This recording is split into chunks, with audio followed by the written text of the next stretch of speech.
Good morning बच्चों। कैसे हैं आप लोग? अच्छे। तो बच्चों, अब आपके हाफ ईयरली एग्ज़ाम ख़त्म हो गए हैं।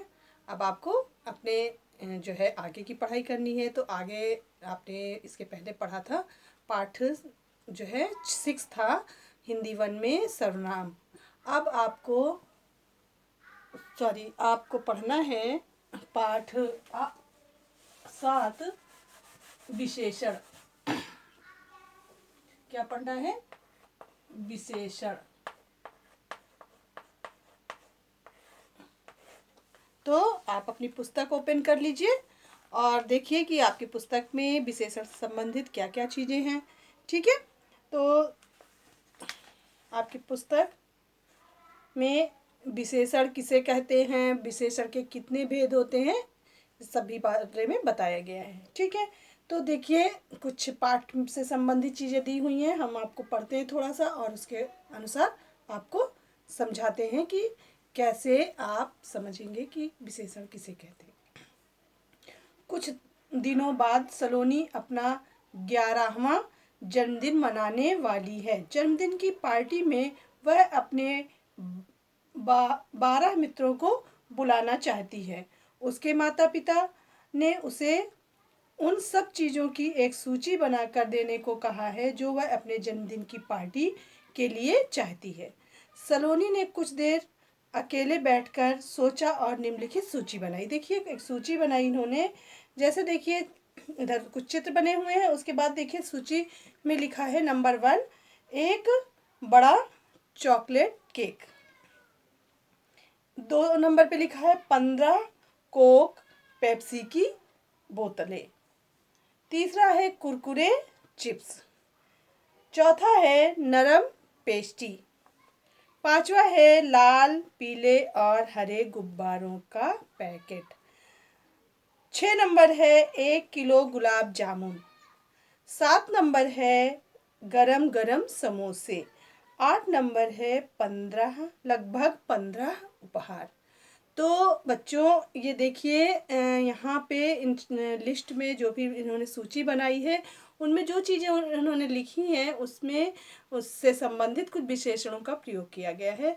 तो देखिए पहला है एक बड़ा केक, एक बड़ा चॉकलेट केक। तो चॉकलेट केक क्या है? हमारा संज्ञा शब्द है और उसकी विशेषता कि वो एक बड़ा केक होना चाहिए। तो ये उसकी विशेषता है कि केक है, चॉकलेट केक, चॉकलेट भी उसकी विशेषता, केक तो विशेषण है लेकिन वो चॉकलेट होना चाहिए और बड़ा होना चाहिए, तो वो उसकी विशेषता है। तो इस प्रकार हम समझ जाएंगे कि इसमें जो हमारी संज्ञा शब्द है उससे पहले जो शब्द आए हैं और उनकी विशेषता बता रहे हैं तो वो हमारे विशेषण हैं। तो विशेषण की परिभाषा होती है संज्ञा और सर्वनाम शब्दों की विशेषता बताने वाले शब्द विशेषण कहलाते हैं। क्या कहलाते हैं?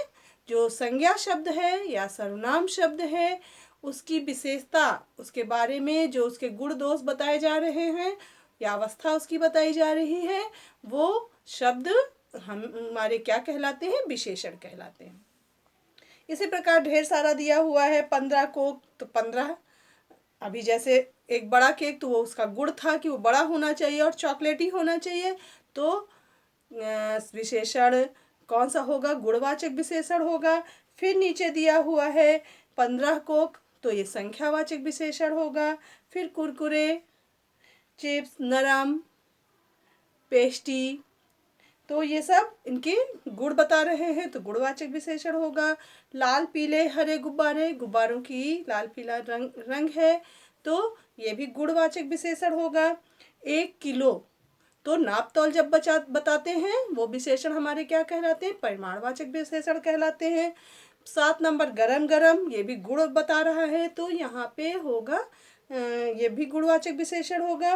और 8 नंबर पे लगभग 15, तो ये हमारे लगभग लगा हुआ है तो अनिश्चय होगा, लेकिन क्या होगा? 15 मतलब संख्यावाचक विशेषण होगा।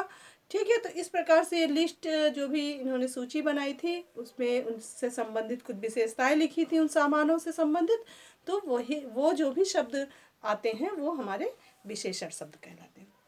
इसी प्रकार देखिए यहाँ उसी को नीचे समझाया, जैसे मैंने अभी समझाया सूची में। तो अब आपको सबसे पहले जानना है कि विशेषण किसे कहते हैं। विशेषण किसे कहते हैं? संज्ञा या सर्वनाम की विशेषता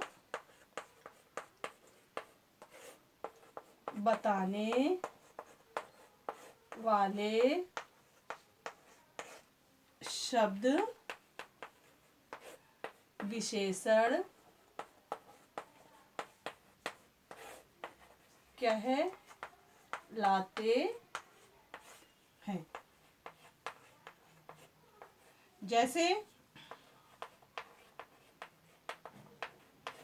जैसे अभी आपने बहुत सारी चीज़ें पढ़ी। इस सूची में बहुत सारी चीज़ें थी जिनके संबंधित कुछ विशेषताएं लिखी थी, जैसे कि गरम गरम समोसे, नरम पेस्ट्री, लाल फूल, ऐसे काला कौवा। तो बहुत सारी इसकी उदाहरण हो सकते हैं। तो हम लिख लेते हैं यहाँ गरम गरम समोसे। तो ये हमारा समोसे शब्द हमारा संज्ञा है, और ये गरम गरम जो शब्द लिखे हैं वो हमारे क्या हैं? विशेषण। ठीक है, तो अब आपको पता चल गया कि विशेषण किसे कहते हैं। संज्ञा और सर्वनाम की विशेषता बताने वाले शब्द विशेषण कहलाते हैं। अब इसके कितने भेद होते हैं? तो विशेषण के कितने भेद होते हैं? अब विशेषण के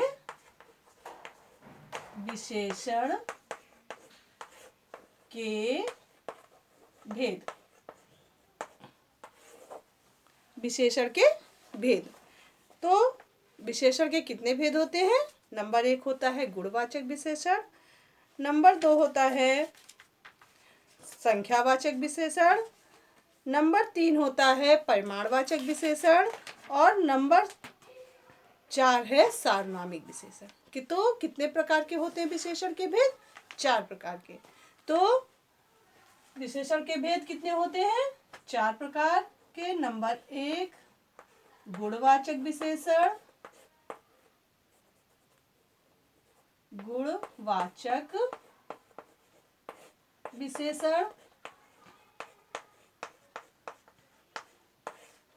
नंबर 2 है संख्यावाचक विशेषण। और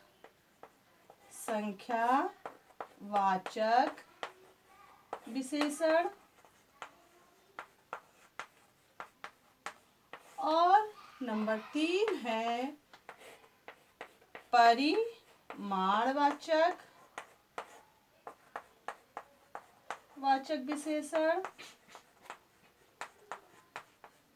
परिमाणवाचक विशेषण। और नंबर 4 है सार्वनामिक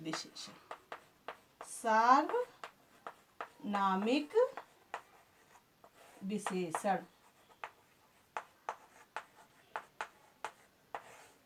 तो बच्चों 4 भेद होते हैं। कौन कौन से? नंबर 1 गुणवाचक विशेषण, नंबर 2 संख्यावाचक विशेषण, नंबर 3 परिमाणवाचक विशेषण, और नंबर 4 है सार्वनामिक विशेषण। ठीक है, तो अब ये भेद हो गए। भेदों की परिभाषा क्या होगी? ठीक है, अब हमें पढ़ना है इन चारों भेदों की परिभाषाएं। तो बच्चों ध्यान से देखिए। नंबर 1 है गुणवाचक विशेषण। तो गुण का मतलब है कि उसके जो भी गुण हैं, चाहे वो अच्छे हों या बुरे हों, जैसे भी हैं वो उसके गुण हैं। कोई चीज़ खट्टी होती है, कड़वी होती है, मीठी होती है, तो मीठा स्वाद अच्छा लगता है, कड़वा स्वाद नहीं अच्छा लगता, लेकिन है तो वो उसका गुण ना।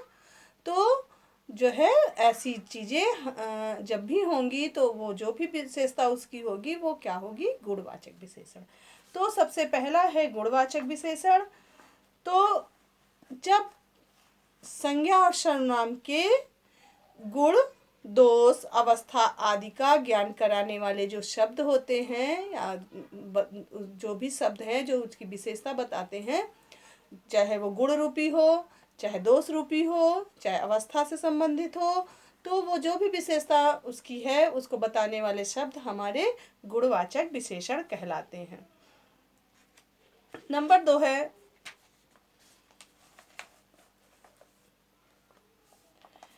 तो गुणवाचक, नंबर 1 है गुणवाचक विशेषण। दिया हुआ है गुणवाचक विशेषण विशेष के विशेष मान यानी कि संज्ञा या सर्वनाम भी हो सकता है। तो संज्ञा और सर्वनाम के गुण, दोष, काल, अवस्था, स्वाद, स्पर्श, रंग, गंध, ये सब जो भी उससे संबंधित हैं गुण उसके, वो हमारे गुणवाचक विशेषण कहलाते हैं। तो गुणवाचक विशेषण विशेष के गुण, दोष, काल, अवस्था, स्वाद, स्पर्श, रंग, गंध आदि का बोध कराते हैं। क्या कराते हैं? इनसे संबंधित जो भी उनके गुण हैं, चाहे वो अच्छे हों या बुरे हों, वो सारे गुण उनके अगर उनके पहले आके उनकी विशेषता बता रहे हैं तो वो विशेषण शब्द कहलाते हैं। ठीक है। अब नंबर 2 है संख्यावाचक विशेषण। तो आपने जब परिभाषा पढ़ ली कि विशेषण किसे कहते हैं, संज्ञा और सर्वनाम की विशेषता बताने वाले शब्द विशेषण कहलाते हैं। तो आपको ध्यान रखना है, आप सीधे सीधे ऐसे भी लिख सकते हैं कि किसी भी संज्ञा और सर्वनाम की गुण, दोष, अवस्था, स्पर्श, काल, अवस्था आदि का बोध कराने वाले शब्द गुणवाचक विशेषण कहलाते हैं। फिर है नंबर 2 संख्यावाचक विशेषण। तो संज्ञा और सर्वनाम के संख्या का बोध कराने वाले शब्द संख्यावाचक विशेषण कहलाते हैं। नंबर 3 है परिमाणवाचक विशेषण। परिमाण का मतलब होता है नाप तौल। जब हम किसी चीज को लीटर में नापते हैं या हम किलोग्राम में तौलते हैं उसे, तो ऐसी चीजों को हम किस में रखते हैं? परिमाणवाचक विशेषण। तो किसी भी संज्ञा और सर्वनाम की नाप तौल रूपी विशेषता बताने वाले शब्द हमारे क्या कहलाते हैं? परिमाणवाचक विशेषण कहलाते हैं। जब संज्ञा और जो शब्द संज्ञा और सर्वनाम के माप तौल का ज्ञान कराते हैं या बोध कराते हैं उन्हें हम परिमाणवाचक विशेषण कहते हैं। नंबर 4 है सार्वनामिक विशेषण। सार्वनामिक विशेषण कि जब संज्ञा से पहले या संज्ञा की सर्वनाम के रूप में जब हम या सर्वनाम शब्द से हम उसकी विशेषता बताते हैं तो उसे सार्वनामिक विशेषण कहते हैं। जब कोई सर्वनाम शब्द संज्ञा शब्द की विशेषता बताता है तो उसे हम क्या कहते हैं? सार्वनामिक विशेषण कहते हैं। जब कोई सर्वनाम शब्द संज्ञा के पहले लगकर उसकी विशेषता बताता है उसे हम सार्वनामिक विशेषण कहते हैं। क्या कहते हैं? सार्वनामिक विशेषण। जब सर्वनाम शब्द संज्ञा के पहले आकर उसकी विशेषता बताता है तो उसे हम क्या कहते हैं? सार्वनामिक विशेषण कहते हैं।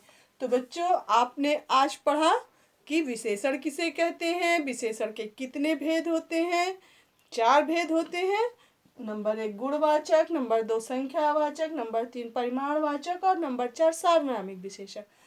गुणवाचक विशेषण क्या होते हैं वो आपने पढ़ा, संख्यावाचक विशेषण किसे कहते हैं वो आपने पढ़ा, और परिमाणवाचक विशेषण किसे कहते हैं वो, और सार्वनामिक। ये चारों भेदों की परिभाषा पढ़ी और विशेषण की परिभाषा पढ़ी। तो आज बच्चों आप लोग इतना ही पढ़िए और अपनी पुस्तक से इनसे संबंधित परिभाषाओं को याद कीजिए और अपनी रफ कॉपी में सुंदर हैंडराइटिंग से लिखिए। इसके बाद मैं आपको इससे संबंधित प्रश्नोत्तर दूंगी, तब आप अपनी फेयर कॉपी पे लिखिएगा। अभी आप इसको याद कीजिए और अपनी रफ कॉपी पे लिखिए। ठीक है। तो बच्चों आज के लिए इतना ही। नेक्स्ट डे हम कुछ और पढ़ेंगे। तब तक के लिए थैंक यू बच्चों।